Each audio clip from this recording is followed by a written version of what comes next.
ओम नमः शिवाय। हर हर महादेव।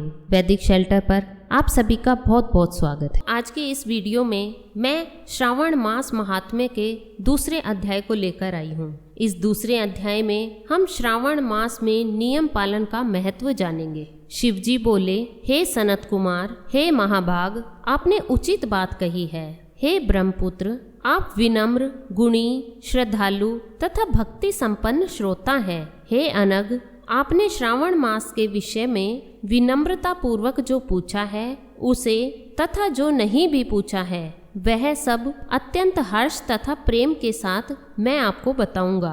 द्वेष न करने वाला सबका प्रिय होता है और आप उसी प्रकार के विनम्र हैं, क्योंकि मैंने आपके अभिमानी पिता ब्रह्मा का 5वां मस्तक काट दिया था, तो भी आप उस द्वेष भाव का त्याग कर मेरी शरण को प्राप्त हुए हो।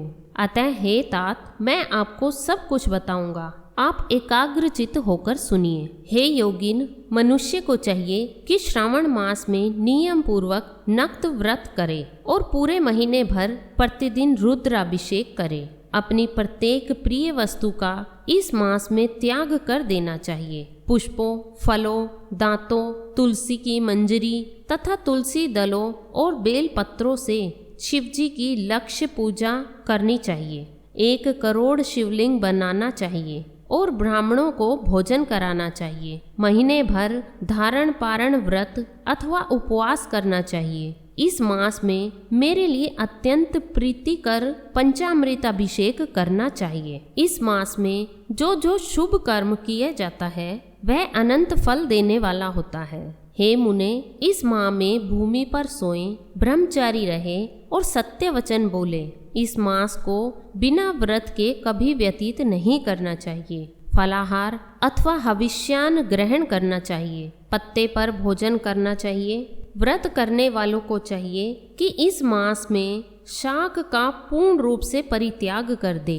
हे मुनि श्रेष्ठ, इस मास में भक्ति युक्त होकर मनुष्य को किसी न किसी व्रत को अवश्य करना चाहिए। सदाचार परायण, भूमि पर शयन करने वाला, प्रातः स्नान करने वाला और जितेंद्रिय होकर मनुष्य को एकाग्र किए गए मन से प्रतिदिन मेरी पूजा करनी चाहिए। इस मास में किया गया पुरुष चरण निश्चित रूप से मंत्रों की सिद्धि करने वाला होता है। इस मास में शिव के षडाक्षर मंत्र का जप अथवा गायत्री मंत्र का जाप करना चाहिए और शिवजी की प्रदक्षिणा, नमस्कार तथा वेद पारायण करना चाहिए। पुरुष सूक्त का पाठ अधिक फल देने वाला होता है। इस मास में किया गया ग्रह यज्ञ, कोटि होम, लक्ष्य होम अथवा अयूत होम शीघ्र ही फलीभूत होता है और अभीष्ट फल प्रदान करता है। जो मनुष्य इस मास में एक भी दिन व्रतहीन व्यतीत करता है वह महाप्रलय पर्यंत घोर नरक में वास करता है। यह मास मुझे जितना प्रिय है उतना कोई अन्य मास प्रिय नहीं है। यह मास सकाम व्यक्ति को अभीष्ट फल देने वाला अथवा निष्काम व्यक्ति को मोक्ष प्रदान करने वाला है। हे सत्तम, इस मास के जो व्रत तथा धर्म है उन्हें मुझसे सुने। रविवार को सूर्य व्रत तथा सोमवार को मेरी पूजा व नक्त भोजन करना चाहिए। श्रावण मास के पहले सोमवार से आरंभ करके 3.5 महीने का रोटक नामक व्रत किया जाता है। यह व्रत सभी वांछित फल प्रदान करने वाला है। मंगलवार को मंगल गौरी का व्रत, बुध व बृहस्पतिवार के दिन इन दोनों वारों का व्रत, शुक्रवार को जीवंती का व्रत और शनिवार को हनुमान तथा नरसिंह का व्रत करना बताया गया है। हे मुने, अब तिथियों में किए जाने वाले व्रतों का श्रवण करें। श्रावण के शुक्ल पक्ष की द्वितीय तिथि को औदुंबर नामक व्रत होता है।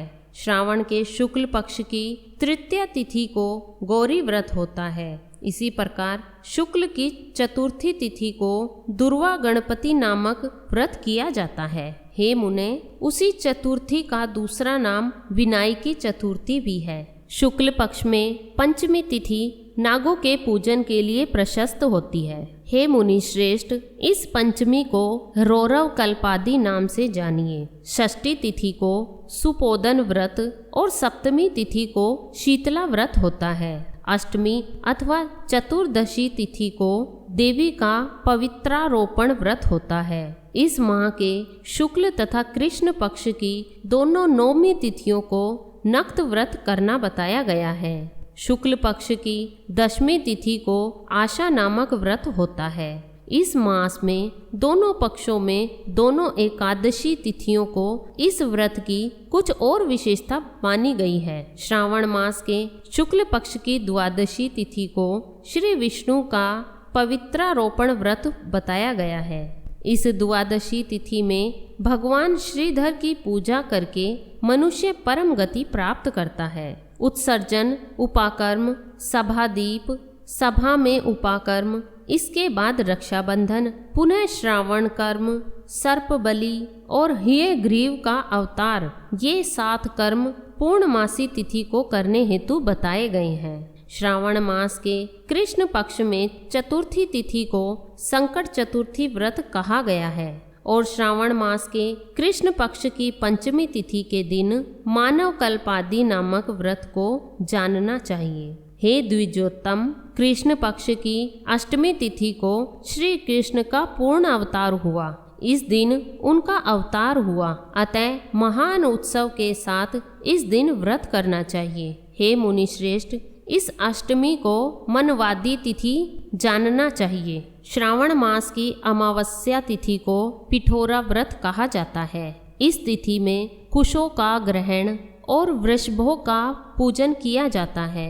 इस मास में शुक्ल पक्ष की प्रतिपदा तिथि से लेकर सब तिथियों के पृथक पृथक देवता हैं। प्रतिपदा तिथि के देवता अग्नि, द्वितीय तिथि के देवता ब्रह्मा, तृतीय तिथि की गौरी और चतुर्थी के देवता गणपति है। पंचमी के देवता नाग है और षष्ठी तिथि के देवता कार्तिकेय है। सप्तमी के देवता सूर्य और अष्टमी के देवता शिव है। नवमी की देवी दुर्गा, दशमी के देवता यम और एकादशी तिथि के देवता विश्वदेव कहे गए हैं। द्वादशी के विष्णु तथा त्रयोदशी के देवता कामदेव है। चतुर्दशी के देवता शिव, पूर्णिमा के देवता चंद्रमा और अमावस्या के देवता पितर है।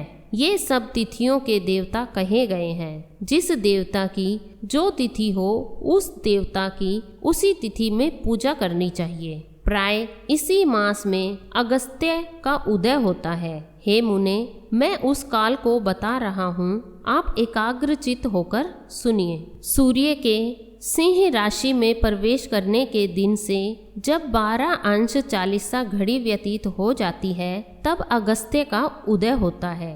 उसके 7 दिन पूर्व से अर्घ्य प्रदान करना चाहिए। 12 मासों में सूर्य पृथक पृथक नामों से जाने जाते हैं। उनमें से श्रावण मास में सूर्य गभस्ती नाम वाला होकर तपता है। इस मास में मनुष्यों को भक्ति संपन्न होकर सूर्य की पूजा करनी चाहिए। हे सत्तम, 4 मासों में जो वस्तुएं वर्जित हैं उन्हें सुनिए। श्रावण मास में शाक तथा भाद्रपद में दही का त्याग कर देना चाहिए। इसी प्रकार अश्विन में दूध तथा कार्तिक में दाल का परित्याग कर देना चाहिए। यदि इन मासों में इन वस्तु का त्याग नहीं कर सके तो केवल श्रावण मास में ही उक्त वस्तुओं का त्याग करने से मानव उसी फल को प्राप्त कर लेता है। हे मानद, यह बात मैंने आपसे संक्षेप में कही है। हे मुनिश्रेष्ठ, इस मास के व्रतों और धर्मों के विस्तार को सैकड़ों वर्षों में भी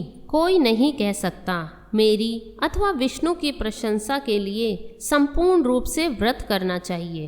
परमार्थ की दृष्टि से हम दोनों में भेद नहीं है।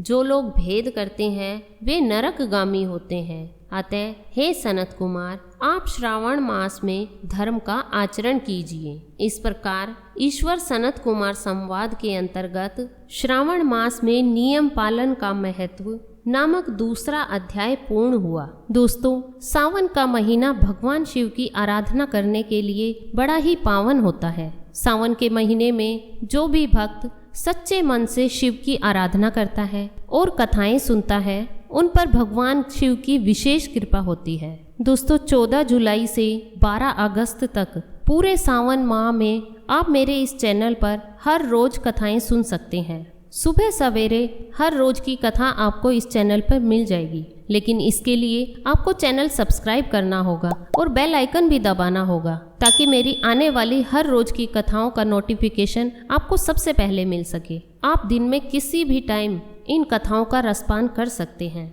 और साथ ही आपसे अनुरोध है कि आप हर रोज नियम से वीडियो को लाइक करें और कमेंट बॉक्स में मुझे बताएं कि आपको कथाएं कैसी लग रही हैं। मिलती हूँ अपनी नेक्स्ट वीडियो में। हर हर महादेव, जय भोले शंकर।